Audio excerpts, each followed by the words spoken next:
If you want to buy fragrance samples in the USA, Puerto Rico, or Canada, go to myfragrancesamples.com. Use my code MR15 and get 15% off across the site. Link in the description.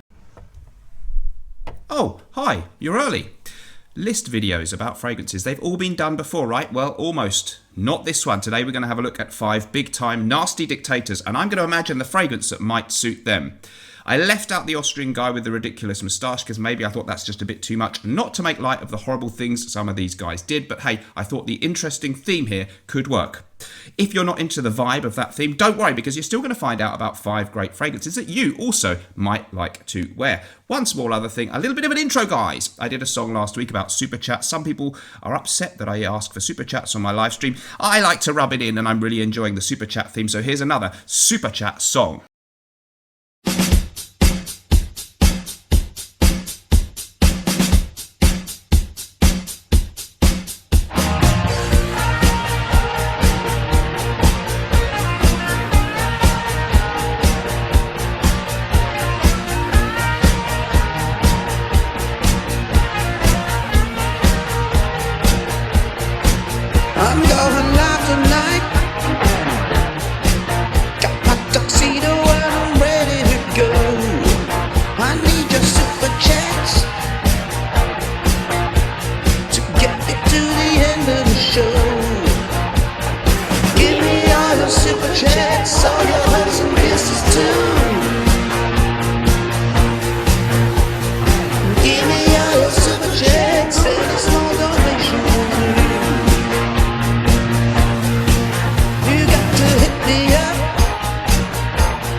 Okay, so our first dashing despot is Kim Jong-un, communist leader of North Korea. Following the collapse of communism in Eastern Europe in 1989, you would have given a little republic like North Korea a life expectancy of about 6 months to a year, but somehow they've hung on in there. And how have they done it? By sheer terror. It's run by a dynasty. First of all, there was Kim Il-sung. Power was passed down to his son, Kim Jong-il. And now, since 2011, we have the charming Kim Jong-un in power. People around the world are very concerned about North Korea's nuclear capability, and I believe they now have missiles capable of barbecuing several cities in North America. So these are guys you've got to really keep your eye on, but you've got to hand it to this little guy.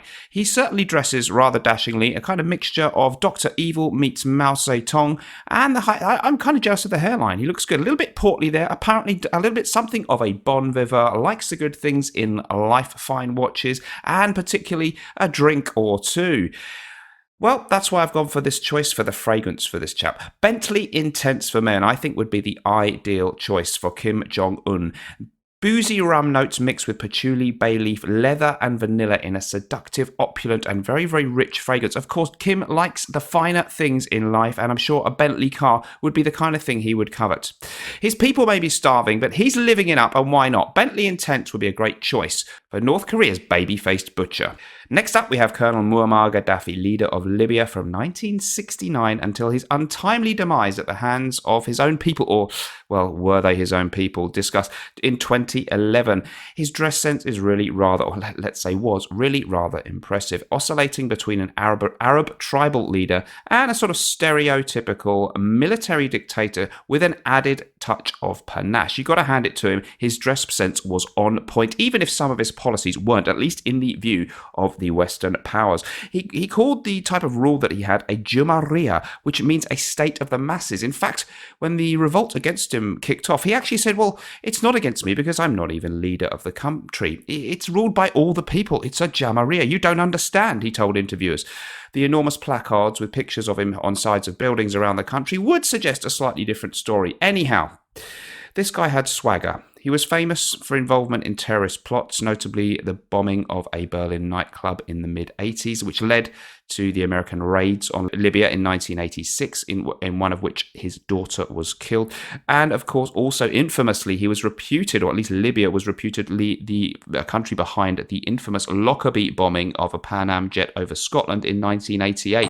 It's unclear still to this day if that was actually the case, but an unlucky Libyan gentleman was handed over to the West, perhaps as some kind of deal which allowed Libya to come back into the international fold in the early 2000s.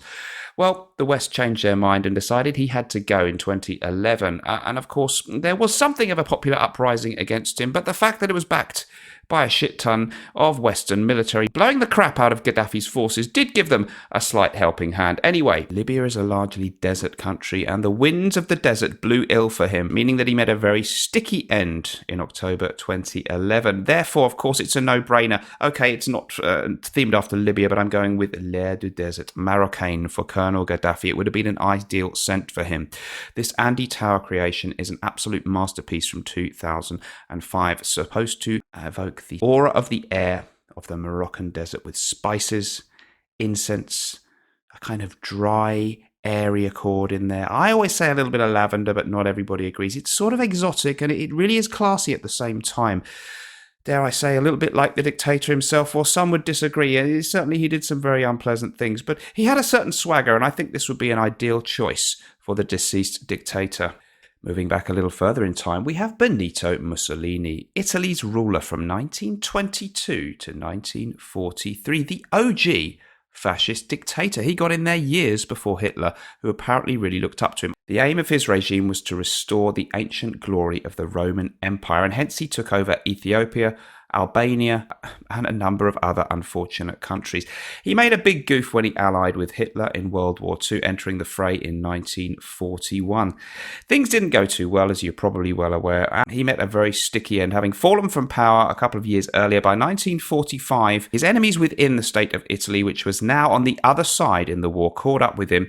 And, well, let me just say, my favourite Italian meal is spaghetti bolognese, and the Italians, I'm afraid, made mincemeat of Mussolini, executing him and hanging him by his feet from an Esso gas station in Milan in 1945. His corpse, that is. Unpleasant stuff. Well, he certainly knew how to dress. Let's give him that. He was an unpleasant character, but these dictators' costumes can be quite swanky, and he certainly looked the part. We'll go for an Italian fragrance for Benito Mussolini, Colonia Intensa from Acqua di Parma. This is actually a really nice fragrance. Citruses mixed with cardamom, ginger, Gaiac wood, leather, benzoin and patchouli for perhaps the richest and most warming leathery Colonia iteration. It really is a classy fragrance. It would be ideal for Mussolini to hop over to Berlin, where weather might be a little bit colder, for a meeting with Adolf to discuss the failing war efforts. It would also be a real great summer evening fragrance, and one of my favourites, one of the underrated gems from Acqua di Parma. I think he could pull this off absolutely no problem. It's just a pity that it didn't come along till 2007, after which he was long gone. Probably good news for the world, but hey, it would have been nice to know what fragrance he actually wore, wouldn't it? Just a little bit. Right, guys, next up, we've got Joseph Stalin, a contemporary of Benito Mussolini, but certainly not a friend. From the other side of the political spectrum, another communist. This man succeeded Vladimir Ilyich Lenin in around about 1924 to 27. He consolidated power through a series of Machiavellian maneuvers, outwitting people like Zinoviev, Trotsky, and Bukharin to become the undisputed leader of Soviet Russia until his demise in 1953.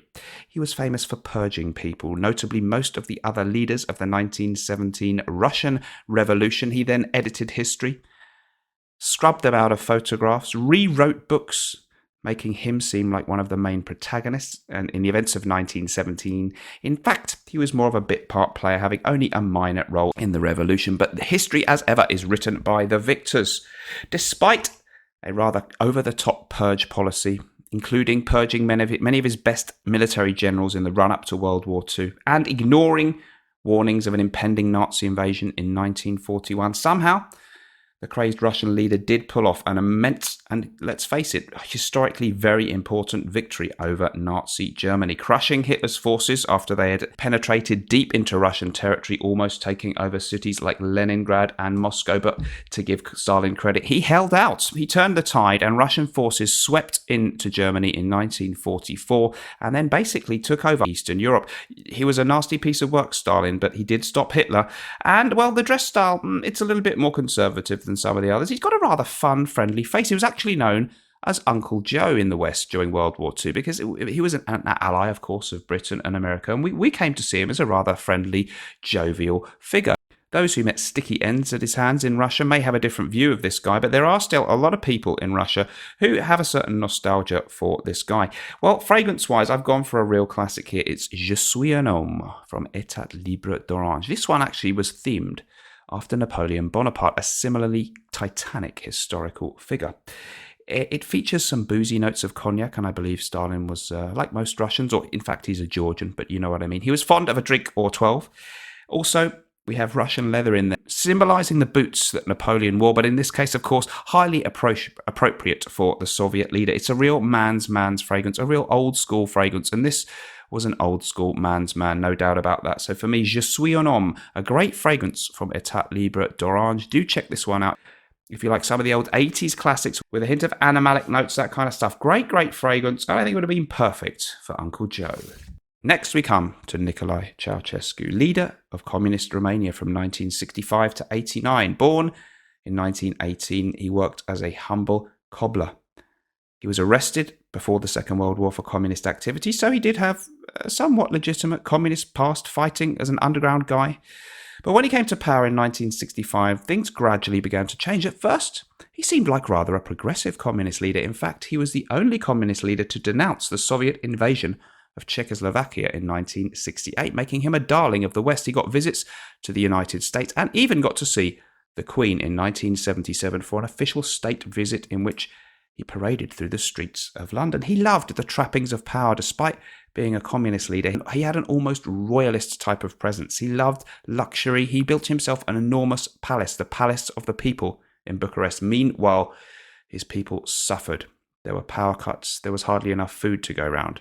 It wasn't really fair, but hey, he was just a guy living the Romanian dream. In 1989, things went tits up for Ceausescu. There were protests against him. Communism was in collapse around Eastern Europe. He hoped to hang on and made a speech from a balcony in Bucharest, rallying his people in his support. They weren't buying it. They started to chant against him. You can see the footage here of his shocked face as he realises the game may be up. He fled from this building by a helicopter, was eventually caught and executed just a few days after this speech on Christmas Day, 1989. Well, since he loved the finer things in life, I'm going to pick a great scent that I think really would have suited this guy. It's Scandal Parfum Pour Homme by Roger Parfums. Beautiful combination of citrus, spearmint, lavender, herbs and spices, labdanum, musk, tonka bean, sandalwood, you name it. It's a really beautiful creation, reminiscent of Dior's Eau Sauvage in its classic vintage formula. A truly classic European fragrance for the genius of the Carpathians, Nicolae Ceausescu. You've got to hand it to him. He had a certain something. I reckon he could have definitely pulled off this fragrance. Guys, let me know what you think of the list in the comments down below. I'll see you in the next video. Remember, whatever you're doing in life, let's project. And sometimes life may stink, especially if you're living under a dictator. But we can always smell good. Bye-bye.